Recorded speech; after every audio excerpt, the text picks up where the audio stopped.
Mesdames, Messieurs, chers jeunes, bonjour. L'actualité au ministère de la Jeunesse et de l'Éducation civique nous ramène cette semaine tout d'abord aux préparatifs de la célébration de la fête nationale. La deuxième réunion préparatoire des manifestations civiles de la 53e édition de la fête de l'unité s'est tenue en présence des différentes administrations sectorielles et des partenaires. Le point sur cette séance de travail, c'est dans cette édition. Les acteurs de la chaîne de planification, programmation, budgétisation et suivi évaluation du MINJEC ont reçu un renforcement de capacité au cours d'un atelier de 4 jours pour une meilleure élaboration du budget de ce département ministériel. Nous vous disons tout dans ce journal. Voilà pour les titres.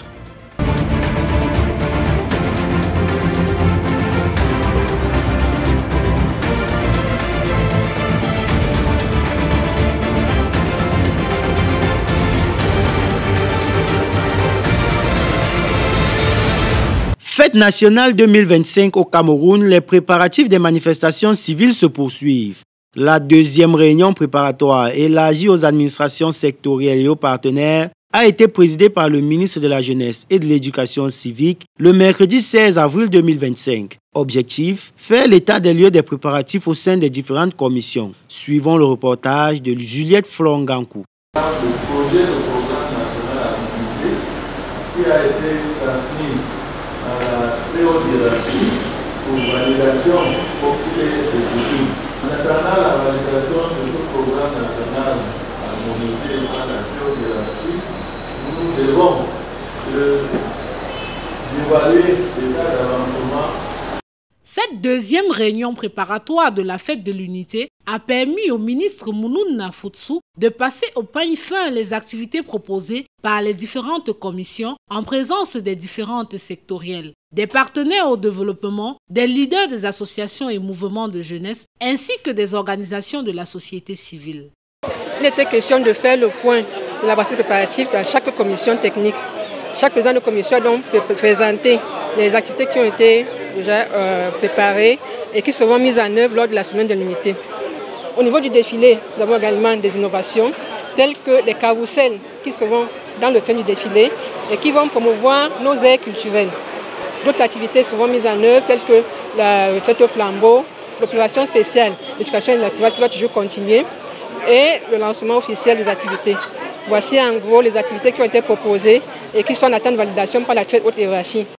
Parmi les innovations de cette 53e édition, il faut noter le symposium des leaders religieux en Pronègre et Amos et les journées thématiques au sein du village de l'unité et de l'intégration nationale, autant au siège des institutions que dans toutes les communes du Cameroun et en ligne, notamment le village virtuel.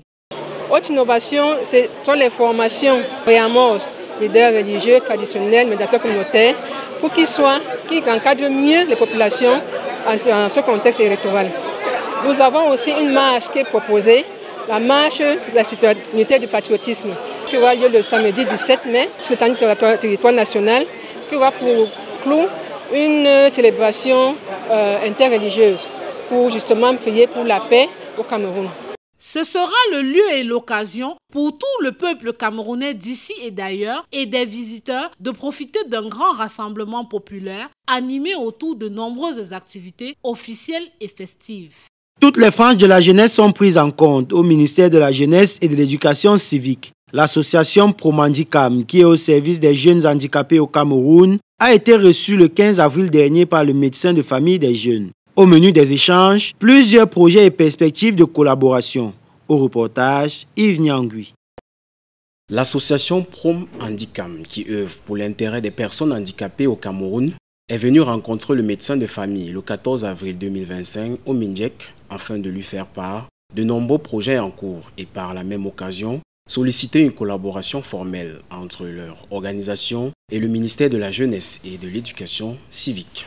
Parmi les projets présentés, le directeur général de Prom Handicam, Paul Bernard Noah, évoque et invite le ministre Mounoun Nafoutsou à la célébration du 50e anniversaire de Prom Handicam qui se tiendra du 11 au 15 août 2025, une présence qui selon lui rehaussera l'éclat de l'événement.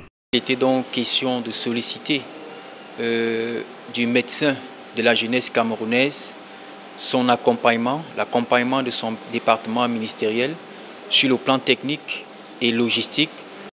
Au-delà de cette invitation, Elle souhaite soutenir l'action gouvernementale axée sur le civisme, le patriotisme et le changement de mentalité.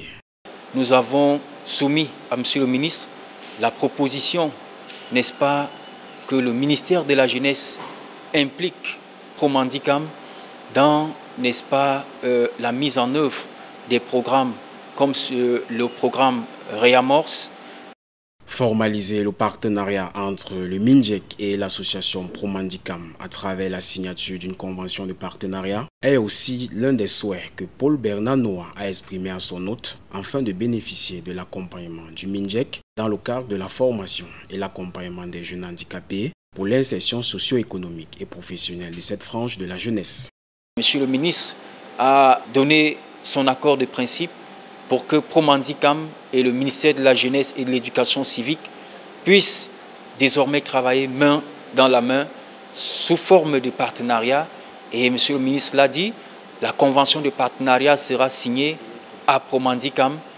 Le ministre de la Jeunesse et de l'Éducation civique Mounou Nafoutsou n'a pas manqué de féliciter l'association Promandicam pour le travail remarquable qu'elle abat en faveur des jeunes handicapés et l'a rassuré de son accompagnement dans la totale mesure du possible à l'ensemble des projets évoqués. Des offres de formation, il y en a plusieurs à l'Université catholique d'Afrique centrale. Le recteur, abbé professeur Thomas Bienvenu Tchungui, est venu les présenter le 17 avril dernier au ministre de la Jeunesse et de l'Éducation civique, spécialement celles qui pourraient intéresser et renforcer les capacités du personnel de l'État, en particulier ceux de son département ministériel. Le résumé de cette audience avec Albert Zemkié. L'abbé professeur Thomas Bienvenu Tchungui, recteur de l'Université catholique d'Afrique centrale, est venu proposer des formations à la cadre au personnel du ministère de la Jeunesse et de l'Éducation civique en quête de compétences nouvelles. Nous sommes venus proposer une contribution à la formation de la jeunesse à partir de l'expérience de l'Université catholique. Une expérience interdisciplinaire, une expérience en différents types de formations et particulièrement du point de vue de la formation continue, qui est la prise en main des cadres à qui nous voulons donner des compétences, renforcer justement ce qu'ils savent déjà faire.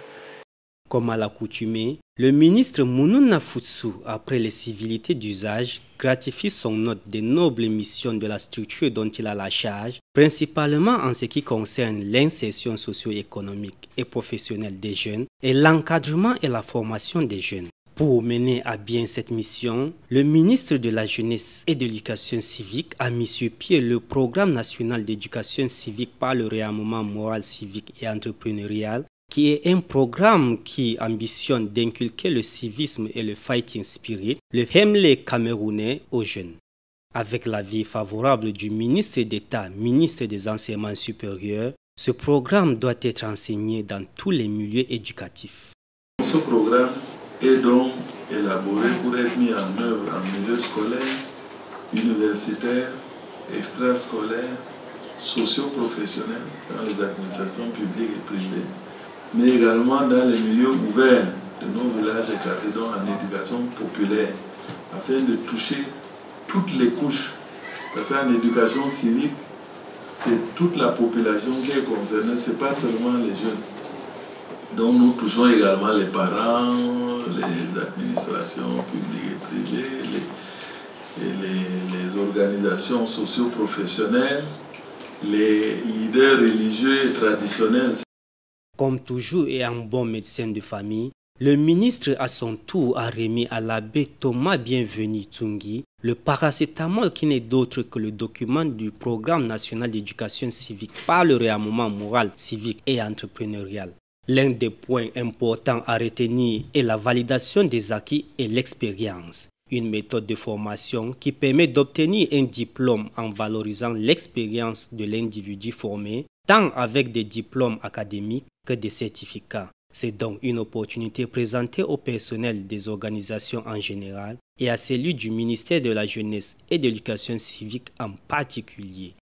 80 responsables du ministère de la Jeunesse et de l'Éducation civique ont bénéficié d'un renforcement des capacités sur le processus de planification, programmation, budgétisation et suivi-évaluation lors d'un atelier tenu du 14 au 17 avril 2025. Les acteurs de la chaîne PPBS du MINJEC ont passé 4 jours de travaux au CMPJ de référence de Madagascar, conduit par le secrétaire général Zaché Robert Théophile Benga. Suivons ce reportage de Yves Nyangui. Des responsables récemment nommés au MINJEC se sont joints à leur père en charge des programmes inscrits dans le budget de l'État pour être formés et accompagnés dans l'optique d'une meilleure élaboration des outils de planification du budget programme. Nous avons élaboré des documents et nous avons des éléments nouveaux. Il était temps pour qu'on puisse faire une révision. Et à cette révision, nous avons également la nomination et la désignation des nouveaux membres de la chaîne PPBS qui ne maîtrisent pas encore les outils de planification, programmation, budgétisation et suivi, évaluation. Il était donc urgent et important que ces collaborateurs que le ministre de la Jeunesse a désignés soient outillés sur les processus de fonctionnement et de programmation des documents budgétaires au niveau du ministère pour essayer d'améliorer les performances. En effet, pour faciliter l'appropriation des outils de la chaîne PPBS par les anciens et nouveaux acteurs, le MINJEC a eu recours à quelques experts du MINFI, de l'Institut national des statistiques et du MINEPAT. Nous allons sur la base de la compréhension mutuelle que nous avons des programmes et de l'action du ministère de la Jeunesse et de l'Éducation civique et essayer d'apporter notre touche pour traduire ça dans le bon langage de planification pour une meilleure lisibilité et une cohérence des interventions du ministère de la Jeunesse. Après 4 jours d'intenses activités, les travaux ont laissé place aux restitutions. Pour la circonstance, les responsables des programmes 144, 145 et 146 ont été invités à présenter un exposé qui renseignait sur la fiche stratégique de leurs programmes respectifs. Un travail de fond et de forme qui a laissé transparaître la satisfaction des participants. Il a été question pour nous de nous approprier des outils de planification stratégique, notamment le canevas du cadre stratégique de performance et la fiche des projets. Nous avons bien évidemment suivi avec beaucoup d'attention les éléments définitionnels et autres qui ont été délivrés par les différents présentateurs pour nous approprier du jargon, des sigles et surtout des techniques de remplissage de ces différentes fiches qui renseignent de la performance de notre administration.